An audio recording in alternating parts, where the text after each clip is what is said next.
പറയേണ്ടത് UN Haber, രസിക്ലാൽ Parikh എന്നു പേരായ രണ്ടുപേർ ഗാന്ധിജിയെ കാണാൻ എത്തിയിട്ടുണ്ട്. അവരോട് എന്താണ് പറയേണ്ടത് എന്ന് മനു അദ്ദേഹത്തോട് ചോദിക്കുന്നു. ഗാന്ധിജി അപ്പോൾ പറഞ്ഞ മറുപടി, പ്രാർത്ഥന കഴിഞ്ഞതിന് ശേഷമുള്ള പതിവ് നടത്തത്തിൻ്റെ സമയത്ത് അവരോട് സംസാരിക്കാം എന്ന് പറയൂ. ഒരു വാക്യം കൂടി അദ്ദേഹം കൂട്ടിച്ചേർത്തു, ഞാൻ ജീവിച്ചിരിക്കുന്നുണ്ടെങ്കിൽ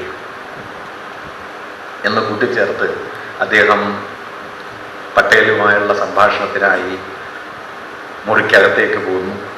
4:15 മുതൽ 5 മണി കഴിഞ്ഞും അവരുടെ സംഭാഷണം തുടർന്നു. ഗാന്ധിജി സമയനിഷ്ഠയുടെ കാര്യത്തിൽ വളരെ കൃത്യതയുള്ള ഒരാളാണ്. ഞാൻ ഒന്നാം ദിവസം സൂചിപ്പിച്ചതുപോലെ സമയനിഷ്ഠ എന്നത് അദ്ദേഹത്തിൻ്റെ ഇംഗ്ലണ്ട് ജീവിതത്തിൽ നിന്ന് അദ്ദേഹം സ്വാംശീകരിച്ച പ്രധാനപ്പെട്ട ഒരു മൂല്യമാണ്. അതുകൊണ്ട് 5 മണിയാകുന്നതോടെ പ്രാർത്ഥനായോഗത്തിന് സമയമായി എന്ന് അദ്ദേഹത്തെ ധരിപ്പിക്കാൻ മനുവും ആഭയും പല നിലയ്ക്ക് പരിശ്രമിക്കുന്നുണ്ട്. ഗാന്ധിയുടെ വാച്ച് എടുത്ത് ഗാന്ധിയുടെ മുമ്പിൽ ഇങ്ങനെ ഉയർത്തി കാണിക്കുന്നുണ്ട്. ഇടപെട്ട് തടയാനായിട്ട് അവർക്ക് ധൈര്യം വരാത്തത് കൊണ്ട്, മടിച്ചതുകൊണ്ട് ഇങ്ങനെ പല നിലയിൽ പരിശ്രമിക്കുന്നു. ഗാന്ധി അതൊന്നും കാണുന്നില്ല.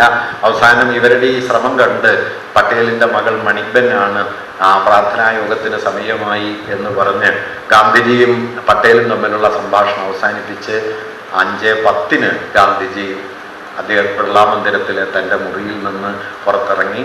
മനുവിൻ്റെയും ആഭയുടെയും തോളിൽ കൈയിട്ട് അദ്ദേഹം പ്രാർത്ഥനാവേദിയിലേക്ക് നടക്കാൻ തുടങ്ങി.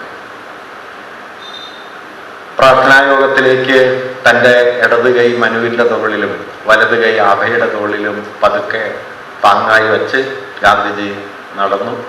പ്രാർത്ഥനാവേദിയിലേക്ക് നടക്കുന്ന സമയത്ത് മനുവിനോടും ആഭയോടും അദ്ദേഹം കുറേയേറെ ചെറുവർത്തമാനങ്ങൾ പറയുന്നുണ്ട്. മനു അദ്ദേഹത്തോട് പറഞ്ഞു, ഇന്ന് താങ്കളുടെ വാച്ചിന് അതിനെ താങ്കൾ അവഗണിച്ചതായി തോന്നിയിരിക്കും. അപ്പൊ ഗാന്ധി പറഞ്ഞു, നിങ്ങൾ രണ്ടുപേർ എൻ്റെ സമയ സംരക്ഷകരായുള്ളപ്പോൾ ഞാൻ എന്തിനു വാച്ച് നോക്കണം? അപ്പൊ മനു പറഞ്ഞു, സമയ സംരക്ഷകരെയും അങ്ങിന്ന് നോക്കിയില്ല. അപ്പൊ ഗാന്ധി പറഞ്ഞു, അതിൻ്റെ കുറ്റം നിങ്ങൾക്കാണ്. അപ്പോൾ അത്രയും ഗൗരവമുള്ള ചർച്ചയായതുകൊണ്ട് ആണ് തടയാതിരുന്നത് എന്ന് മനു അതിന് വിശദീകരണം നൽകി. ഗാന്ധി പറഞ്ഞു, സമയനിഷ്ഠ വളരെ പ്രധാനമാണ്. ഒരു രോഗിക്ക് യഥാസമയം ചികിത്സ നൽകിയില്ലെങ്കിൽ, മരുന്ന് നൽകിയില്ലെങ്കിൽ രോഗി മരണപ്പെടും. അതുകൊണ്ട് സമയകൃത്യത പാലിക്കുക എന്നുള്ളത് നഴ്സിൻ്റെ ഉത്തരവാദിത്തമാണ്. അതിൽ മറ്റൊരു പരിഗണനയും വന്നുകൂടാ എന്ന് പറഞ്ഞു.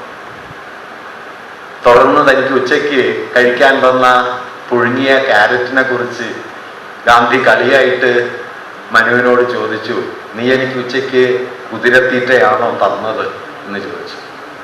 അപ്പം മനു കളിയായി തന്നെ പറഞ്ഞു, അതിനെ എരുമത്തീറ്റ എന്നാണ് പറയാറുള്ളത്. കസ്തൂർബ പറഞ്ഞിരുന്നത് എരുമത്തീറ്റ എന്നാണ്. അങ്ങനെ ഗാന്ധി ചിരിച്ചു. അല്പനേരം കഴിഞ്ഞ് ഗാന്ധി ഒരു വാക്യം കൂടി പറയുന്നു, ഒരു നിമിഷം പോലും പ്രാർത്ഥനായോഗത്തിന് വൈകുന്നത് ഞാൻ വെറുക്കുന്നു. അപ്പോഴേക്കും അദ്ദേഹം പുൽമൈതാനത്തിനടുത്തെത്തി. 5 പടികളുണ്ട് പുൽമൈതാനത്തിലേക്ക്. 5 പടികൾ കയറി അദ്ദേഹം മനുവിൻ്റെയും ആഭയുടെയും തോളിൽ നിന്ന് കൈകളെടുത്തു, കൈകൂപ്പി. ആ കൈകൂപ്പി അദ്ദേഹം തൻ്റെ പ്രാർത്ഥനാ വേദിയിലേക്ക്, പുൽമൈതാനത്തിൻ്റെ തെക്കേ അറ്റത്ത് ചുമരിനോട് ചേർന്ന് ബിർള മന്ദിരത്തിൽ ഗാന്ധി വന്നതിന് ശേഷം പുതുതായി ഉണ്ടാക്കിയ ഒരു ചെറിയ പീഠമുണ്ട്. അവിടെ ഇരുന്നാണ് ഗാന്ധി സംസാരിക്കുക. അതിലേക്ക് ഗാന്ധി നടന്നു തുടങ്ങുന്നു. കാണാൻ അപ്പോഴേക്കും ആ ദിവസങ്ങളായപ്പോഴേക്കും ഗാന്ധിയുടെ ഡൽഹിയിലെ ഇടപെടലിന് വലിയ ഫലങ്ങളുണ്ടായതിൻ്റെ പശ്ചാത്തലത്തിൽ 400-500 ആളുകളൊക്കെ പ്രാർത്ഥനായോഗത്തിൽ എത്തുമായിരുന്നു. ഗാന്ധി വന്ന സമയത്ത് ഗാന്ധിയുടെ പ്രാർത്ഥനായോഗത്തിൽ ബ്രിട്ടീഷ് ഹൈക്കമ്മീഷൻ നൽകുന്ന റിപ്പോർട്ട് 40-50 ആളുകൾ മാത്രമാണ് ആ ഘട്ടത്തിലുള്ളത് എന്നാണ്. അന്ന് 300 പേർ എന്ന് ഗോഡ്സെ പിന്നീട് മൊഴി നൽകുന്നുണ്ട്. 500ഓളം പേർ എന്നാണ് മറ്റു പല റിപ്പോർട്ടുകളും പറയുന്നത്. അവർ ഇരുപുറങ്ങളിലായിട്ട് ഗാന്ധിജിക്ക് വഴിയൊരുക്കി കൊടുത്തു. ഗാന്ധിജി അവരെ നോക്കി കൈകൂപ്പിക്കൊണ്ട് അതിന് നടുവിലൂടെ നടക്കുന്ന സമയത്താണ് അരികത്ത് നിന്നിരുന്ന നഥുറാം ഗോഡ്സെ വഴിക്കിടെ നടുവിലേക്ക് വരികയും ഗാന്ധിജിയുടെ കാൽപാദങ്ങളിൽ തൊടാനെന്ന മട്ടിൽ അദ്ദേഹം അല്പമൊന്ന് കുനിയുകയും ചെയ്തത്. ഗാന്ധിയുടെ പാദങ്ങളിൽ തൊട്ടു വണങ്ങാനാണ് എന്ന് ധരിച്ചിട്ട് മനു അദ്ദേഹത്തോട് പറഞ്ഞു, ബാപ്പുവിൻ്റെ സമയം വൈകിയിരിക്കുന്നു, തടസ്സപ്പെടുത്തരുത്, വഴിയൊഴിഞ്ഞു കൊടുക്കൂ എന്നാവശ്യപ്പെട്ടു. വളരെ ശക്തിയായി മനുവിനെ ഗോഡ്സെ തള്ളിയിട്ടു. തള്ളി മാറ്റി മനുവിൻ്റെ കയ്യിലുണ്ടായിരുന്ന പ്രാർത്ഥനാ പുസ്തകവും ജപമാലയും ഒക്കെ താഴേക്ക് ചെതറി വീണു. അതെടുക്കാനായി മനു കുനിയുന്ന സമയത്താണ് ഗോഡ്സെ നിവർന്നു നിന്ന് തൻ്റെ കയ്യിൽ കൈത്തോക്കുകൊണ്ട്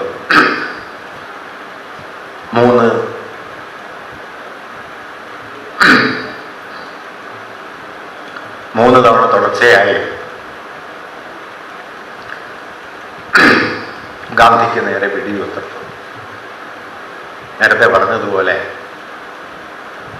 അദ്ദേഹം ഒന്നൊലയുകയും ഹേ റാം എന്ന് 2 വട്ടം പറഞ്ഞ് അദ്ദേഹം താഴേക്ക് വീഴുകയും തൊട്ടു പിന്നാലെ ഉണ്ടായിരുന്ന ബ്രിജ് കൃഷ്ണ എന്ന അദ്ദേഹത്തിൻ്റെ സന്തത സഹചാരി ഓടി വന്ന് അദ്ദേഹത്തെ തൻ്റെ കയ്യിൽ താങ്ങിയെടുക്കുകയും ചെയ്തു. വളരെ പെട്ടെന്ന് ഗാന്ധിജിയെ ബിർള മന്ദിരത്തിനകത്തേക്ക് കൊണ്ടുപോയി. ഡോക്ടർ എത്തി പരിശോധിക്കുന്നതിന് മുമ്പ് തന്നെ ഗാന്ധിജി മരണപ്പെട്ടിരുന്നു. അങ്ങനെ ഞാൻ നേരത്തെ ഉദ്ധരിച്ച വാക്യത്തിൽ പറയുന്നത് പോലെ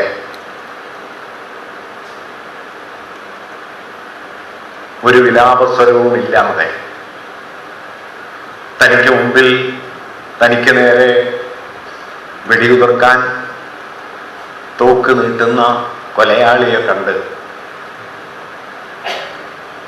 അതേ ചൊല്ലിയും ഒരുപക്ഷെ ഹേ റാം എന്ന് പറഞ്ഞ് രാജ്മോഹൻ ഗാന്ധിയുടെ ജീവചരിത്രം എഴുതുന്നുണ്ട്. ദ ഗുഡ് ബോട്ട്മാൻ എന്ന പേരിൽ, നല്ലവനായ തോണിക്കാരൻ. അതിൻ്റെ അവസാന വരിയിൽ രാജ്മോഹൻ ഗാന്ധി എഴുതുന്നുണ്ട്, possibly A silent forgive him.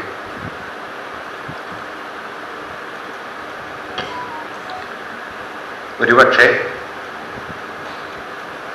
നിശബ്ദമായ ഒരു പ്രാർത്ഥന കൂടി അവനോട് പൊറുക്കണമേ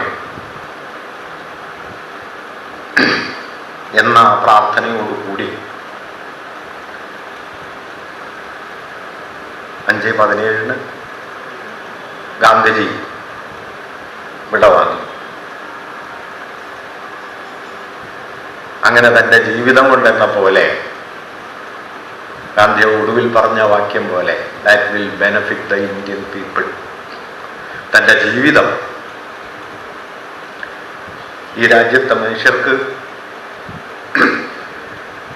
എത്രമേൽ ഉപയുക്തമായി തീർന്നോ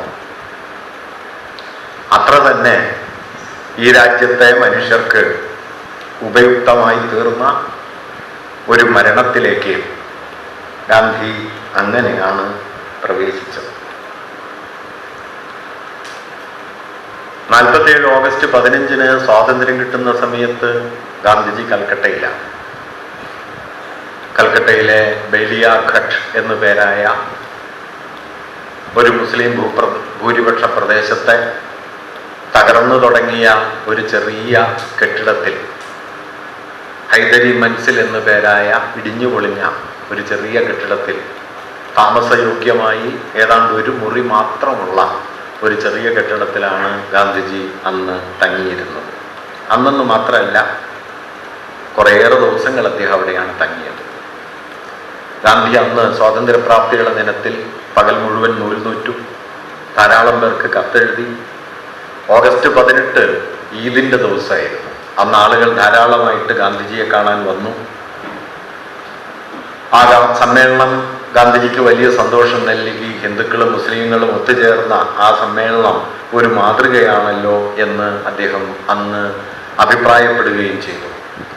പഞ്ചാബിലേക്കും നവഖാലിയിലേക്കും വൈകാതെ പോകണം എന്ന് അദ്ദേഹം കരുതിയിരുന്നു. രണ്ടിടത്തും വർഗീയ കലാപം ആളിപ്പടരുന്നുണ്ടായിരുന്നു. പഞ്ചാബിലേക്ക് പോകണം എന്ന് നെഹ്റു അദ്ദേഹത്തോട് ഇടയ്ക്ക് നിർദ്ദേശിച്ചിരുന്നു. ഒട്ടും വൈകാതെ തന്നെ പോകണം എന്ന് മൗണ്ട് ബാറ്റൻ ആവശ്യപ്പെട്ടിരുന്നു. എങ്കിലും കൽക്കട്ട ഒന്നുകൂടി ശാന്തമായിട്ട് പോകാം എന്നാണ് ഗാന്ധി കരുതിയിരുന്നത്. അങ്ങനെ ഓഗസ്റ്റ് 15 മുതൽ 31 വരെയുള്ള ദിവസങ്ങൾക്കിടയിൽ കൽക്കട്ടയുടെ ശാന്തിയെ അത് ഉറച്ചതാണോ എന്ന് പരീക്ഷിക്കാൻ വേണ്ടി കൂടി ഗാന്ധിജി കഴിയുമ്പോഴാണ് ആഗസ്റ്റ് 31 രാത്രി ഹൈന്ദവ വർഗീയവാദികൾ ഗാന്ധിയുടെ വീട് ആക്രമിച്ചത്. ഗാന്ധി ഉറങ്ങിക്കിടക്കുന്ന മുറിക്ക് പുറത്ത് അദ്ദേഹത്തിൻ്റെ വീടിൻ്റെ ആ ഹൈദരി മൻസിലിൻ്റെ വാതിലുകളും ജനാലകളും തല്ലി തകർത്തു. മുറിക്കുള്ളിലേക്ക് ലാത്തിയും ഇഷ്ടിക കഷ്ണങ്ങളും വലിച്ചെറിയപ്പെട്ടു. പുറത്തേക്ക് വന്ന മനുവും ആഭയും ആക്രമിക്കപ്പെട്ടു.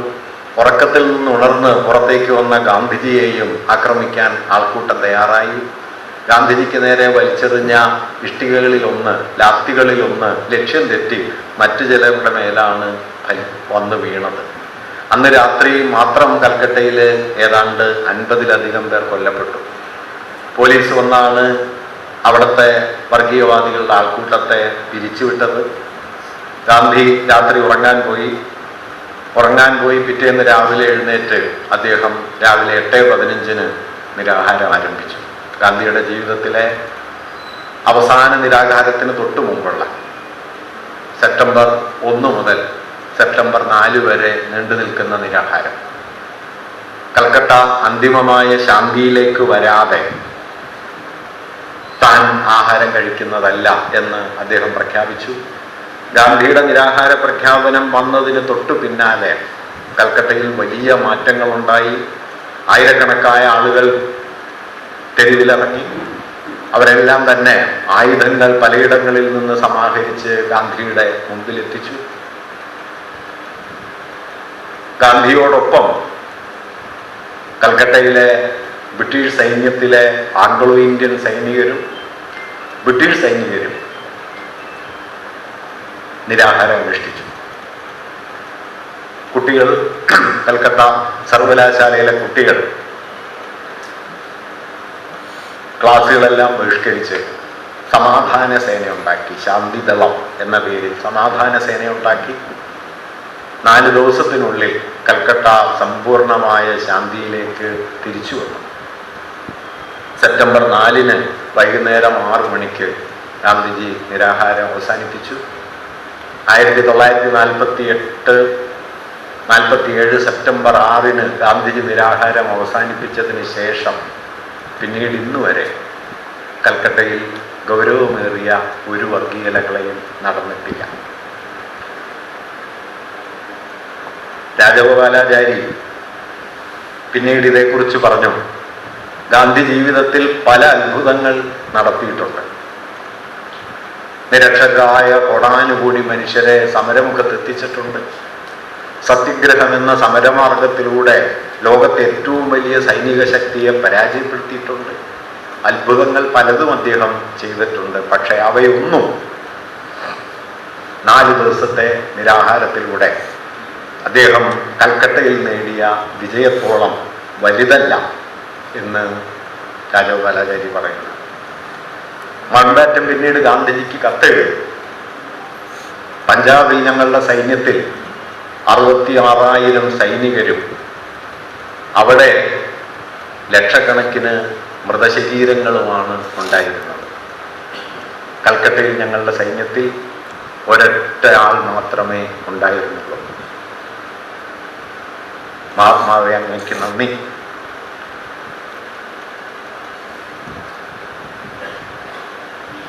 അങ്ങനെ കൽക്കട്ട ശാന്തിയിലേക്ക് തിരിച്ചെത്തി എന്ന് ബോധ്യപ്പെട്ടതിന് ശേഷം ഗാന്ധി കൽക്കട്ടയിൽ നിന്ന് പഞ്ചാബിലേക്ക് പോകാൻ തീരുമാനിച്ചു. 1947 സെപ്റ്റംബർ 7 രാത്രി അദ്ദേഹം കൽക്കട്ടയിൽ നിന്ന് ഡൽഹി വഴി പഞ്ചാബിലേക്ക് പോകാൻ പുറപ്പെട്ടു. 9 രാവിലെ അദ്ദേഹം ഡൽഹിയിൽ വന്നിറങ്ങി. ഇക്കാലത്താണ് ഗാന്ധിജിയുടെ ഏറ്റവും പ്രസിദ്ധമായ പ്രസ്താവനകളിലൊന്ന് അദ്ദേഹം തയ്യാറാക്കിയത്. പ്രതിസന്ധിയുടെ മുഹൂർത്തങ്ങളിൽ നിങ്ങൾ എന്ത് ചെയ്യണം? ഓരോ പ്രതിസന്ധിയുടെ സന്ദർഭത്തിലും നിങ്ങൾ എന്താണ് ചെയ്യേണ്ടത് എന്നതിന് ഗാന്ധിജിക്കൊരു ഉത്തരവുണ്ടായിരുന്നു. I will give you a talisman. Whenever you are in doubt, apply the following test.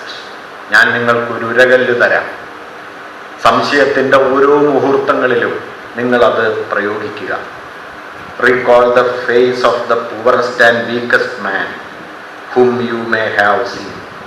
നിങ്ങൾ കാണാൻ ഇടവന്നതിൽ ഏറ്റവും നിസ്വനും ദരിദ്രനുമായ ഒരുവന്റെ മുഖം മനസ്സിൽ കാണുക. അയാൾക്ക് നിങ്ങൾ ഗുണകരമാണോ എന്നാലോചിക്കുക. ഗാന്ധിയുടെ ഒരുപക്ഷെ ഉപദേശങ്ങളിൽ ഏറ്റവും മർമ്മസ്പർശിയായത് എന്ന് പിൽക്കാലത്ത് വിലയിരുത്തപ്പെട്ട ഒരു വാക്യമാണ്, I will give you a talisman, recall the face of the poorest and weakest man you have ever seen. അത് ഈ ഘട്ടത്തിലാണ് ഗാന്ധിജി തയ്യാറാക്കുന്നത്. 1948 ഓഗസ്റ്റ് സെപ്റ്റംബർ ഘട്ടത്തിലാണ് ഈ നിർദ്ദേശം അദ്ദേഹം തയ്യാറാക്കിയത്. പോകുന്നതിന് മുമ്പ് രണ്ടുപേർക്ക് ഗാന്ധി സവിശേഷമായി ആദരാഞ്ജലികൾ അർപ്പിച്ചു. കൽക്കട്ടയിലെ മുസ്ലിങ്ങളെ രക്ഷിക്കാൻ വേണ്ടി ശാന്തിസേന ഉണ്ടാക്കുകയും അക്രമികളിൽ നിന്ന് അവരെ രക്ഷിക്കുന്നതിൻ്റെ ഭാഗമായി ജീവൻ നഷ്ടപ്പെടുകയും ചെയ്ത 2 ചെറുപ്പക്കാർ, സച്ചിൻ മിത്ര, സ്മൃതീഷ് ബാനർജി എന്നീ 2 ചെറുപ്പക്കാരെ അദ്ദേഹം പ്രത്യേകമായി ഓർക്കുകയും അവർക്ക് ആദരാഞ്ജലികൾ അർപ്പിക്കുകയും ചെയ്തു. സെപ്റ്റംബർ 9 ഗാന്ധി രാവിലെ ഡൽഹിയിലെത്തി. ഗാന്ധിയെ സ്വീകരിക്കാനായി പട്ടേൽ എത്തിയിരുന്നു. പട്ടേൽ പക്ഷേ പതിവ് പോലെ പ്രസന്നനായിരുന്നില്ല. ഗാന്ധി അതേക്കുറിച്ച് പറയുന്നുണ്ട്. പട്ടേൽ എന്നും തലയുയർത്തിയാണ് നടക്കുക, ഇന്ന് പക്ഷേ സർദാർ തലകുനിച്ചാണ് നടന്നത്. ഗാന്ധി അന്ന് തന്നെ ഡൽഹിയിലെ അവസ്ഥയെക്കുറിച്ചുള്ള വിവരങ്ങൾ ചുറ്റുവട്ടത്തുനിന്ന് ശേഖരിച്ചു. അന്ന് തന്നെ ഗാന്ധി ഹുമയൂൺ ടോംബ് അടക്കമുള്ള അഭയാർത്ഥികൾ തമ്പടിച്ച പ്രദേശങ്ങളിൽ പോയി. അടുത്ത ദിവസങ്ങളിലെല്ലാം ഗാന്ധി അഭയാർത്ഥി ക്യാമ്പുകളിൽ ചെന്നു. അഭയാർത്ഥി ക്യാമ്പുകളിലെല്ലാം തന്നെ ഗാന്ധിജി വലിയ തോതിലുള്ള എതിർപ്പ് നേരിടുകയുണ്ടായി. ഗാന്ധിജി മൂർത്താബാദ് എന്ന വിളികൾ ഡൽഹിയിലുടനീളമുണ്ടായി. ഗാന്ധിജി ബിർള മന്ദിരത്തിലാണ് താമസിച്ചിരുന്നത്. അന്ന് സാധാരണ അദ്ദേഹം ഡൽഹിയിൽ താമസിക്കുന്നത് ഭംഗി കോളനിയിലാണ്, തൊട്ടികളുടെ കോളനിയിലാണ്.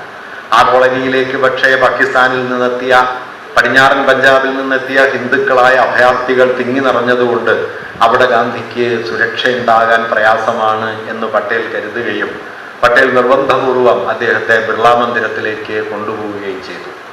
ബിർള മന്ദിരത്തിന്റെ താഴെ നില പൂർണ്ണമായും ഗാന്ധിജിക്കും അദ്ദേഹത്തിന്റെ കൂടെയുള്ള 4-5 പേർ വരുന്ന മനു, ആഭ എന്നീ 2 പെൺകുട്ടികൾ, ബ്രിജ് കൃഷ്ണ, ശിവബാലി ബിസേൻ എന്നു പേരായ ആള്, പാരേലാല്, അദ്ദേഹത്തിന്റെ സഹോദരിയായിട്ടുള്ള ഡോക്ടർ സുശീല നയ്യാർ, മീരാബെൻ, പിന്നെ ഇടയ്ക്കിടയ്ക്ക് അദ്ദേഹത്തെ കാണാനും വരുന്ന നെഹ്റുവും പട്ടേലും പോലുള്ള ആളുകൾ, ഇവർക്കെല്ലാം വേണ്ടി ബിർള മന്ദിരത്തിന്റെ താഴെ നില പൂർണ്ണമായിട്ട് ഒഴിഞ്ഞു. ബിർള മന്ദിരത്തിന് അന്തേവാസികൾ അതിന്റെ മുകൾത്തട്ടിലേക്ക് മാറുകയും ചെയ്തു. ഗാന്ധി ബിർള മന്ദിരത്തിൽ താമസം ആരംഭിച്ചു. തുടർന്ന് 144 ദിവസം ഗാന്ധിജി അവിടെ താമസിച്ചു. ആദ്യ ദിവസങ്ങളിൽ തന്നെ ഗാന്ധിജിക്ക് മനസ്സിലായി ഡൽഹി കലാപത്തിന്റെ പിടിയിലാണ്. പഞ്ചാബിലേക്ക് പോകേണ്ടതില്ല എന്ന് ഗാന്ധി തീരുമാനിച്ചതിനൊരു കാരണം, ഡൽഹി കൈവിട്ടു പോയാൽ പിന്നെ രാജ്യത്തെ തിരിച്ചു പിടിക്കാൻ കഴിയില്ല എന്ന് ഗാന്ധിജി മനസ്സിലാക്കിയിരുന്നു. കാരണം ഡൽഹി എന്നത് ഒരു പ്രദേശം മാത്രമല്ല, ഡൽഹി രാജ്യത്തിന്റെ തലസ്ഥാനം മാത്രവുമല്ല, മറിച്ച് മുഗൾ സംസ്കാരവും ഇസ്ലാമിക ജീവിതവും ആഴത്തിൽ വേരുപിടിക്കുകയും ഇന്ത്യൻ ജീവിതത്തിന്റെ അവിഭാജ്യ ഭാഗമായി മാറുകയും ചെയ്ത ഒരിടമാണ് ഡൽഹി.